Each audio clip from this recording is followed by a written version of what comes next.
A Fable for My Daughter by Siri Hustvedt. Once upon a time, when the earth was still large, a little girl walked outside the house in Vermont where she was living with her parents for the summer. Outside the house there were woods where the bears lived and a pond where the fish swam and the frogs played. There was an open field of tall grasses where the bugs crawled and sometimes flew and where lizards and snakes found places to hide. As she stepped outside, her mother and father came along with her because she never went anywhere without at least one of them. In those days, she was too small. It was night, and there was a full moon. She reached her hands up towards the shining disk in the sky and said, "Hold it, hold it." Her mother and father had to tell her that the moon could not be brought down from the heavens and handed to her like a toy. The little girl cried. As the girl grew bigger, the earth grew smaller. She traveled to distant places by jet plane. She sent messages to people on the other side of the globe who received them an instant later. So many messages traveled like the wind. She received messages from men who told her they would give her the moon. She did not believe them. She did not cry. She knew the moon could not be brought down from the heavens and handed to her like a bauble in a box from the jewelry store.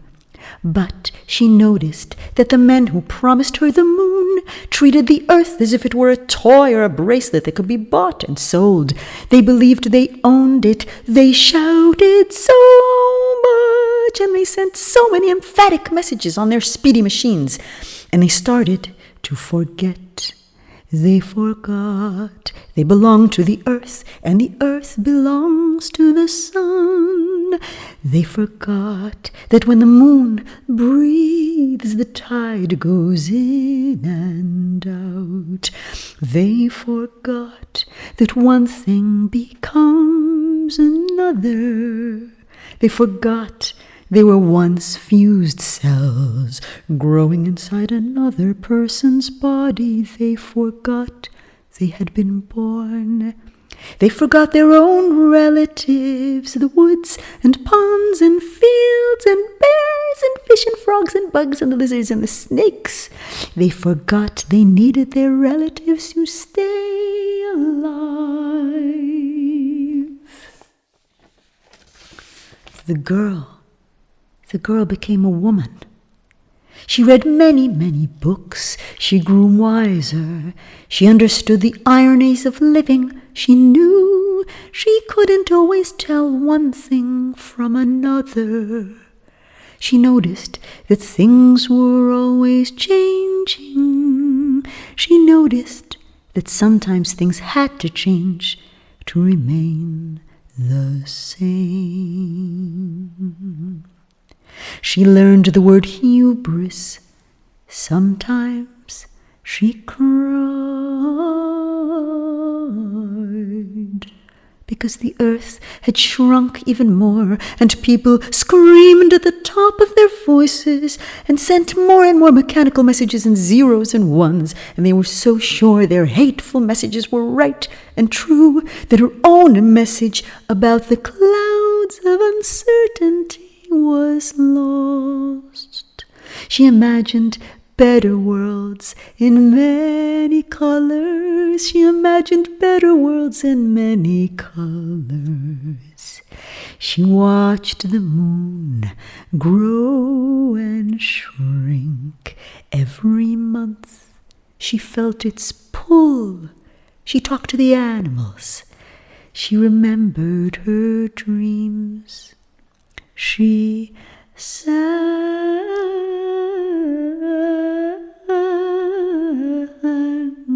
she sang,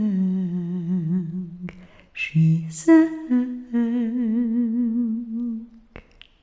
And then, one day, a new message began to travel like the wind round and round the shrunken earth, a silent message that made its way into living creatures and wrote its name into their cells and organs and blood and breath, and many fell ill, and many died. There were so many bodies, the world's corpse counters lost track of the numbers. When the woman opened her window in New York City, she heard people crying for their dead relatives. The woman thought that because the same silent message had been written into the flesh of multitudes, the men who thought the earth and the moon and maybe the sun too could be bought and sold like toys would begin to doubt their own messages. She thought they might stop screaming and listen and think again. Listen and think again. But they screamed out more zeros and ones, and the woman came close to despair. One night she dreamed that she woke up and went to the window, and there she saw not the moon but the earth hanging in space. She should have asked herself where she was, if not on earth. But dreams have their own logic, and she didn't think of it. She could hear the beautiful blue and white and green ball breathing. It couldn't catch its breath. It began to cry. So she reached up and took it out of the heavens and rocked it in her arms and sang to it as if it were a baby. She sang to it as if it were a baby. And it began to breathe quietly, and finally it fell asleep. She remembered the dream in the morning and smiled, because she knew the earth cannot be torn from its place in the heavens and soothed like a little child. No, the earth cannot be torn from its place in the heavens and soothed like a little child. But the feelings of pity and tenderness for the earth she had felt in the dream lasted. And when she put on her mask and walked in the streets, they went along with her. The feelings of pity and tenderness for the earth she had felt in the dream lasted. And when she put on her mask and walked in the streets, they went along